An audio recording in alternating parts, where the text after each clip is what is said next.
Баршаңызға ассалаумағалейкум. Бүгін қарастыратын тақырыбымыз бұл негізгі нарық структурасы туралы, және бұл видеода біз трендтер туралы айтатын боламыз, және структураның қалай қалыптасатыны, және структураның қалай өзгеретіні, сонымен қоса манипуляция және қосымша нарықтан осы тақырыпты толығырақ түсінуіңіз үшін бірнеше мысалдар келтіріп көрсететін боламын. Бізде нарықта екі тренд түрі бар. Біріншісі ол бұқа тренді, яғни бычий тренд. Бұл трендте баға жоғары қарай бағытталады, және әр қозғалыс сайын бізде более высокий максимумдар болады, яғни жоғары максимумдар және более высокий минимумдар болады. Және осы бұқа трендінде бізде минимумдар сильный болып есептеледі, себебі олар әрқашан баға өскен сайын сақталып отыру керек, ал максимумдар бізде слабый болып есептеледі, себебі бұлар әрқашан жаңарып отырады.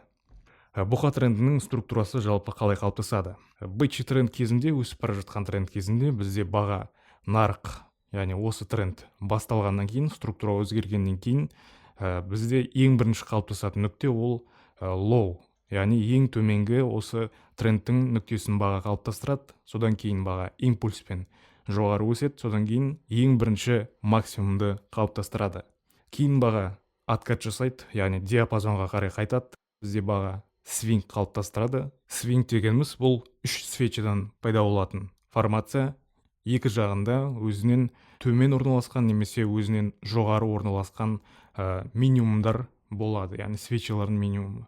Кейін бізде баға дәл осы свингті қалыптастырғаннан кейін higher low пайда болады, яғни более высокий минимум. Содан кейін бізде баға импульс қайтадан импульс фазасына өтеді, содан кейін тағы да свинг пайда болғаннан кейін бізде higher high пайда болады. Бұл более высокий максимум. Кейін тағы откат болады, баға свинг қалыптастырғаннан кейін более высокий минимум жасайды, содан кейін қайтадан импульс, higher high және higher low, higher high деп осылай жалғаса береді. Ал аю тренд кезінде, яғни медвежий тренд кезінде бізде бағаның қозғалысы ол төменге қарай бағытталады, және бұл жақта керісінше минимумдар слабый, яғни әлсіз болады, әрқашан жаңарып отырады, ал максимумдар сильный, яғни тренд өзгергенге дейін дәл осы максимумдар сақталады. Аю трендінің, яғни медвежий трендтің структурасы қалай қалыптасады? Ең бірінші бізде баға трендті өзгерткеннен кейін қалыптасатын нүкте деңгей бұл high, сол трендтің ең биік нүктесі қалыптасады, максимумы. Содан кейін бізде баға импульс жасайды, импульстан кейін свинг қалыптасқаннан кейін бізде low пайда болады, яғни төменгі нүкте, низкий минимум. Сосын баға бізде тағы откат жасайды, сосын дәл осы максимумнан аса алмай бізде баға кері шегінеді, әрі қарай дәл осы жерде тағы да свинг қалыптасқаннан кейін бізде lower high пайда болады, яғни более низкий максимум. Содан кейін бізде lower low, қайтадан дәл осы минимумды жаңартқаннан кейін свинг қалыптасқаннан кейін бізде lower low пайда болады, бұл более низкий минимум, сосын lower high, более низкий максимум, lower low, lower high және lower low болып осылай жалғаса береді. Енді қарастыратын тақырыбымыз бұл трендтің өзгеруі. Бұл мысалда баға аю трендінен, яғни медвежий трендтен бұқа трендіне, яғни бычий трендке ауысады. Бұл қозғалысқа қарайтын болсақ, яғни баға медвежий трендте келе жатыр, себебі lower low және более низкий максимум және более низкий минимумдар бұл бағаның, яғни медвежий трендте келе жатқанын көруге болады. Сосын баға бізде тағы да более низкий максимум қалыптастырды, кейін более низкий минимум қалыптастырды, яғни lower low. Содан кейінгі қозғалысқа қарайтын болсақ, келесі болу керек, яғни медвежий тренд жалғасатын болса, онда баға тағы да более низкий максимум жасау керек еді. Бірақ бұл жерде бізде баға более низкий максимум емес, керісінше более высокий, яғни higher high жасаған болатын. Бұл бізде бағаның, яғни аю трендінен бычий бұқа трендіне ауысқанын білдіреді. Әрі қарай бізде higher high және тағы да осы минимум сақталады. Әрі қарай бізде тренд өзгергеннен кейін дәл осы минимум бізде уже сильный минимум болып саналады.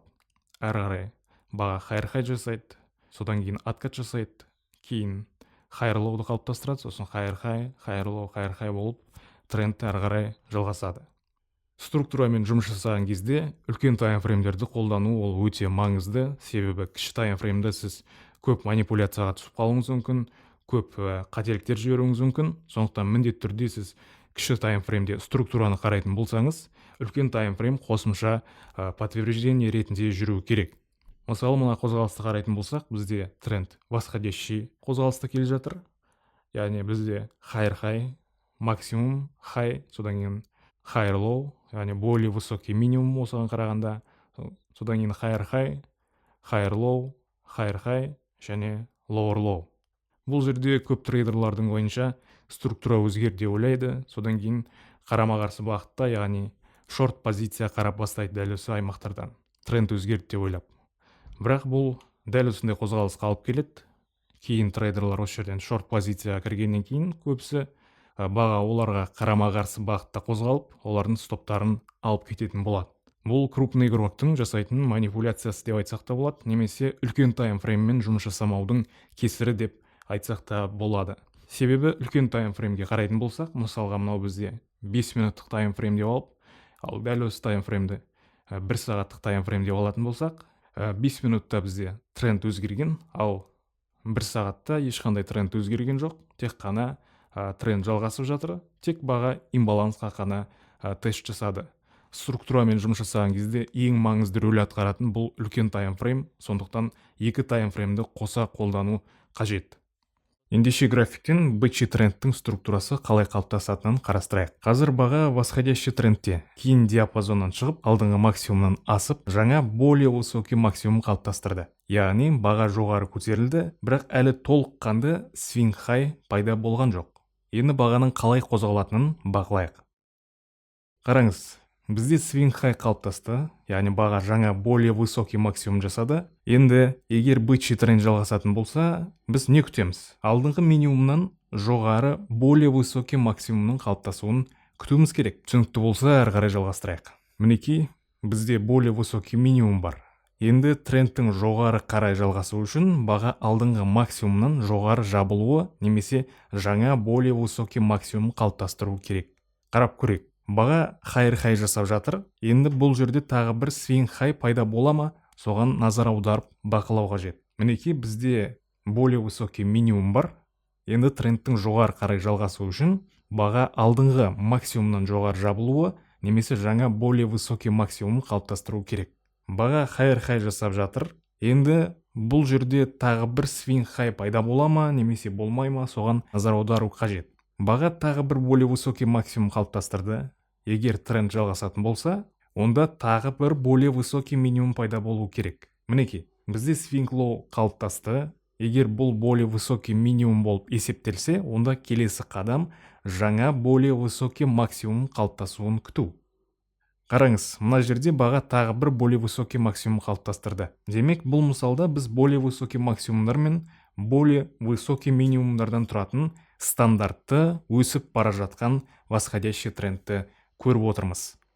Ал енді медвежий трендтің структурасы қалай қалыптасады, сол бойынша мысалдар қарастырайық. Қазір бағаның төмендеп бара жатқанын көруге болады, яғни агрессивті қозғалып жатыр. Енді келесі қадамды бақылайық.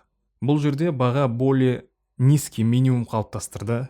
Енді күтуіміз керек нүкте ол более низкий максимумның пайда болуы.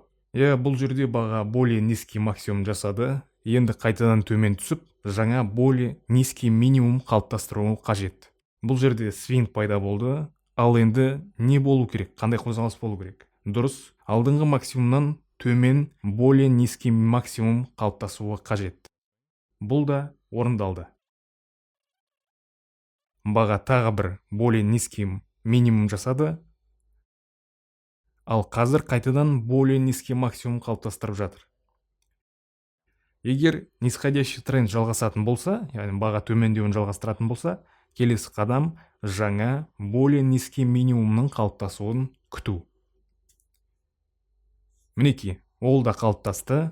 Осылайша біз более низкий максимумдар мен более низкий минимумдардан тұратын төмендеп бара жатқан нисходящий трендті көріп отырмыз. Яғни нисходящий трендтің структурасы осылай қалыптасады. Бұл мысалда бағаның қозғалысына қарай отырып, структураны пайдаланып, нарықтың өзгеруін, трендтің өзгеруін түсіндіріп беретін болам. Бұл мысалда баға восходящий трендта, және бізде осы аймақта higher high бар, содан кейін higher low бар, содан кейін lower high бар. сосын барып бізде lower low қалыптасқан, бұл бізде трендтің нисходящий бағытқа өзгергенін растайды. Кейін бізде толықтай lower low қалыптасқаннан кейін баға откат жасады және жаңа бізде lower high пайда болуы мүмкін. Кейін бізде lower high пайда болды. Енді тренд ары қарай жалғасатын болса, онда lower low-ға пробой болу керек. Әзірге бізде баға ешқандай ақпарат беріп жатқан жоқ, тек қана бір диапазонның ішінде свингтерді жасап жүргенін көруге болады. Және ең маңызды нүктеге баға свип жасаған, бұл нақты трендтің өзгеруі болып саналмайды. Сондықтан бұл жай ғана консолидация. Біз нақты бағаның импульсті қозғалысын күтуіміз қажет. Дәл осы жерде бізде баға импульспен қозғалып бастап жатқанын көруге болады, және біздің lower high уровенін пробой жасағанын көріп отырмыз. Енді бізде тренд восходящий жаққа өзгерген болуы әбден мүмкін. Тағы да келесі қозғалыстарға қараймыз. Мінекей бізде толықтай енді айта аламыз, бізде баға өте үлкен импульс жасап жатқанын көріп тұрмыз. Тренд бізде восходящий, яғни қозғалысқа өзгерген. Және дәл осы жерде бізде жаңа higher high уровені пайда болғанын көріп отырмыз. Келесі қозғалыс енді бағада откат болуы мүмкін. Бізде баға дискаунт зонасына жетпеді, сондықтан мына жерде қайтып келіп минимумды алған болатын. Сондықтан мен әрқашан дискаунт және премиум зоналар бойынша сауда жасаған жақсы көрем. Себебі баға дискаунт зонасына келсе, кері қайтып келмеуі мүмкін. Ал егер дискаунт зонасына жетпеген болса, онда дәл осындай манипуляциялар көп болуы мүмкін. Мына жерде бізде баға higher high-ға обновление жасаған болатын, және жаңа higher high жасап жатқанын көріп отырмыз. Более высокий максимум. Кейін баға кері қарай откат жасады. Әзірге бізде higher low жоқ, яғни более высокий минимум, бірақ higher high бар. Кейінгі қозғалысты қарайтын болсақ, бізде баға әзірге lower low жасаған жоқ, бәрібірде бізде қалыптасып тұрған higher low, яғни более высокий максимум. Бізде lower low қалыптасу үшін ана ең нүктені бұзу керек, төменгі нүктені. Мына жерде бізде пробой болды, бірақ бұл жай ғана свип болуы мүмкін, яғни баға үлкен таймфреймда свип жасап ары қарай өсіп кетуі мүмкін. Сондықтан мен екінші подтверждениені күтем, яғни баға коррекция жасап, кейін дәл осы lower low нүктесін қайтадан пробой жасаған. Мінекей бізде баға откат жасады, кейін lower high-дың пайда болғанын күтеміз. Мінекей lower high нүктесі пайда болды. Енді ары қарай бізге осы lower low-ға пробой болу керек, сонда толықтай структура өзгергенін растай аламыз. Мінекей бізде пробой болды, яғни бұл бағаның трендтің шынымен де нисходящий трендке ауысқан бізде растайды. Және бізде жаңа lower low нүктесі пайда болған болатын. Кейін бізде ары қарай баға откат жасауы мүмкін, имбалансқа немесе премиум зонасына дейін. Бірақ бізде баға откат премиум зонасына имбалансқа жете алмады. Сонда да бізде lower high пайда болған болатын, более низкий максимум. Кейін баға lower low'ды обновление жасап, тағы да ең төменгі нүктені қалыптастырып, солай трендті ары қарай осы минимумға дейін жалғастырған болатын. Көріп отырсаңыздар, бізде тренд дәл осындай айқын болмауы мүмкін нарықта, кейбір кездерде манипуляциялар көп болуы мүмкін, сондықтан нақты үлкен графиктермен де жұмыс жасап үйрену керек. Енді осының барлығын сызып тастап, нақты структураның өзгергені қай жерде болды, соны түсіндіріп өтейік. Мінекей мына жерде бізде ешқандай структураның өзгерген болған жоқ, себебі бізде свинг нүктесі жоқ. Сол себепті свинг бізде осы жерде болғандықтан тренд осы сызықтан өткеннен кейін барып қана өзгереді. Көріп отырсаңыздар, баға импульс жасады, кейін откаттан кейін бізде баға higher low нүктесіне пробой жасаған болатын. Дәл осы жерде бізде тренд толықтай өзгерді. Мүмкін бұл үлкен таймфреймдегі манипуляцияда болуы мүмкін, сондықтан мен айтқан себебім екінші подтверждениені күту керек. Яғни баға имбалансқа келіп, сол келесі lower low нүктесін пробой жасау керек. Сонда толықтай структураның өзгергенін бізге подтверждать етеді нарық. Содан кейін барып қана біз шорт позиция қарай берсек болады, осы жердегі sell side ликвидностьтеріне дейін. Ал енді нефт рыногындағы мысалды қарастырайық. Қазір баға более высокий максимумдар мен более высокий минимумдар қалыптастырып жатқанын көруге болады. Егер біз жаңа более высокий минимум жасап, жоғары қозғалысты жалғастырсақ, онда тренд әрі қарай өсуін жалғастыра береді. Бірақ егер алдыңғы минимумға пробой жасалса, онда нисходящий трендке жалпы баға ауысады. Міне, баға төмен түсіп, алдыңғы более низкий минимумға пробой жасап, бұл трендтің өзгеру белгісі болуы мүмкін. Егер бұл рас болса, онда біз жаңа более низкий максимум қалыптастыруымыз керек. Мінекей бізде более низкий максимум пайда болды. Егер нисходящий тренд жалғасатын болса, онда келесі күтілетін нәрсе қозғалыс жаңа более низкий минимумның қалыптасқаны. Алайда баға қайта көтеріліп, алдыңғы более высокий максимумға пробой жасап, жоғары қозғалысын жалғастырғанын көруге болады. Неге бұлай болды деген сұрақ болса, себебі біз кіші таймфреймдегі локальный қозғалысты ғана көріп тұрмыз. Ал жоғары таймфреймдегі тренд әлі восходящий трендте. Яғни баға әлі үлкен таймфреймде структураны өзгерткен жоқ, әлі өсіп жатыр. Сондықтан төменгі таймфреймдегі структураның өзгеруі жай ғана үлкен таймфреймдегі откат болып саналады. Осы себептен нарық структурасын дұрыс түсіну үшін әртүрлі таймфреймдерді ескеру маңызды, яғни әртүрлі таймфреймдермен жұмыс жасауыңыз керек. Егер тек кішігірім таймфреймге сүйене отырып анализ жасайтын болсаңыз, онда көп қателіктер кетуі мүмкін. Сондықтан міндетті түрде үлкен таймфреймдерді пайдаланып, сол жақтан подтверждение алып, толықтай көзіңіз жеткесін, содан кейін барып қана кіші таймфреймде сауда жасасаңыз болады. Ендеше біздің видеомыз өз мәресіне келіп жетті. Келесі видеоларда кездескенше сау болыңыздар.